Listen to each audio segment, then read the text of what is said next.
Secretary of State Blinken, Tony, welcome once again to Jerusalem. Your visit is another expression, a continual expression of the unbreakable bond between Israel and the United States. It's one of the great alliances of modern history. We share common interests, which are growing by the day. We share common values, two strong democracies, which will remain, I assure you, two strong democracies. This alliance is something that President Biden is committed to. I've known him for 40 years. He's a true friend of Israel, a true champion of this alliance, as are you. I'm not sure that all of Israel know your own contribution in helping us with missile defense in times of peril. You've actually helped us during one crisis in record time, and it did so again. And you've also just helped us push back on the attempts to delegitimize Israel in the United Nations. And we're grateful for that and for your continual friendship. Your visit comes at an important time. It's a time where many in the international community, I would say most of the international community, have seen the true face of Iran. They've seen the barbarism of this regime against its own people. They've seen how it exports aggression beyond its border and beyond the Middle East. And I think there's a common consensus that this regime must not acquire nuclear weapons. We've had very good discussions on forging a common policy, on trying to work together to thwart the danger.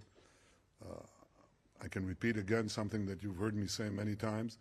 Our policy and my policy is to do everything within Israel's power to prevent Iran from acquiring nuclear weapons and the means to deliver them. And that will remain so. But obviously the fact that we and the United States are working together is something that is important for this common goal as well. In addition to thwarting the danger, we also see an opportunity to seize opportunities, the opportunities of expanding the circle of peace.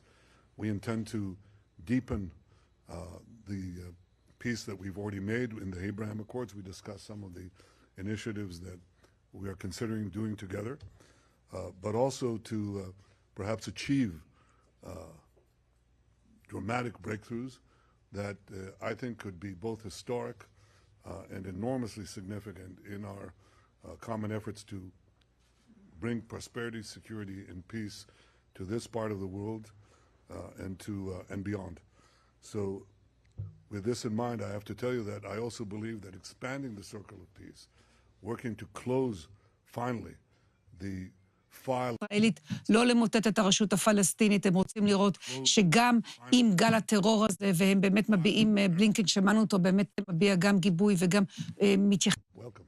Thank you. Prime Minister, thank you very much. It's very good to see you, and I want to thank you for what has been, as always, a very productive, very candid, and I think important discussion that covered a lot of issues. Just as I did upon arrival in Israel, I had a chance to express directly to the Prime Minister my condolences and that of the United States government for the 7 Israelis who were killed in the horrific terrorist attack earlier this week outside their synagogue. President Biden called the Prime Minister immediately after the attack to underscore the United States' steadfast support for Israel and its people, a message that I reaffirmed in the meeting we just had. In the context of this attack and escalating violence, it's important that the government and people of Israel know America's commitment to their security remains ironclad. That commitment is backed up by nearly 75 years of United States support. America's commitment has never wavered. It never will. And today, the Prime Minister and I discussed ways that we can continue to strengthen our partnership and our shared security interests. We agree that Iran must never be allowed to acquire a nuclear weapon. And we discussed deepening cooperation to confront and counter Iran's destabilizing activities in the region and beyond. Just as Iran has long supported terrorists that attack Israelis and others, the regime is now providing drones that Russia is using to kill innocent Ukrainian civilians. In turn, Russia is providing sophisticated weaponry to Iran. It's a two-way street. Russia's ongoing atrocities only underscore the importance of providing support for all of Ukraine's needs, humanitarian, economic, and security, as it bravely defends its people and its very right to exist, a topic that we also discussed today. Now, one of the most effective ways to make Israel more secure is to continue to build bridges in the region and even well beyond the region. That's why we've worked relentlessly to deepen and broaden the Abraham Accords and other normalization agreements between Israel and Arab states. Earlier this month, a large delegation from across the United States government joined representatives from Israel, from Bahrain, from Egypt, from Morocco, from the United Arab Emirates in Abu Dhabi for the first meeting of the Negev Forum working groups. This was the largest gathering of Israeli and Arab officials since the 1991 Madrid Conference. These groups are focusing on issues affecting the lives and livelihoods of all of our people, food and water security, clean energy, healthcare, education and coexistence, tourism, regional security. It's part of a comprehensive effort to enable collaboration not only between our governments, but also our businesses, entrepreneurs, civil societies, young people. The Prime Minister has spoken about our ability to do big things together. Well, Israel's greater integration in the region is very much one of them. A few years ago, this kind of cooperation would have been unimaginable. Today, it is genuinely fostering new opportunities for people across the participating countries to connect, to collaborate, to learn, from teaming up on cancer research to launching new startups in green energy and drought-resistant agriculture, to competing in real sports and esports. Each of these interactions helps chip away at enduring biases and mistrust, and this never would have happened without the leadership of the Prime Minister. We're determined to keep building on that progress, on new issues, with new countries, as we work to strengthen the circle of peace. These efforts are not a substitute for progress between Israelis and Palestinians. But as we advance Israel's integration, we can do so in ways that improve the daily lives of Palestinians in the West Bank and Gaza. And that's crucial to moving toward our enduring goal of Palestinians and Israelis enjoying equal measures of freedom, security, opportunity, justice, and dignity. President Biden remains fully committed to that goal. We continue to believe that the best way to achieve it is through preserving and then realizing the vision of two states.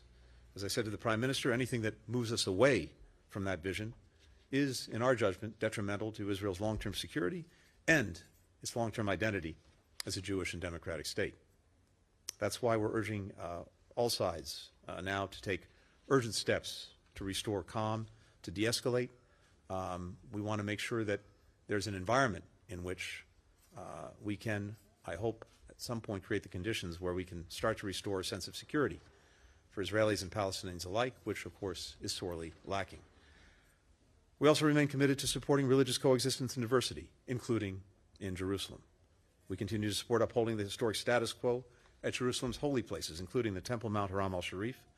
We're grateful to the Prime Minister for his repeated expressions of support for that position.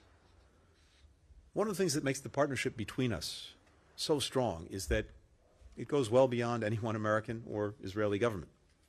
Few people understand that better than President Biden, who's worked closely with every Israeli Prime Minister since Golda Meir, and Prime Minister Netanyahu, who has worked closely with his share of American presidents. Quite a few.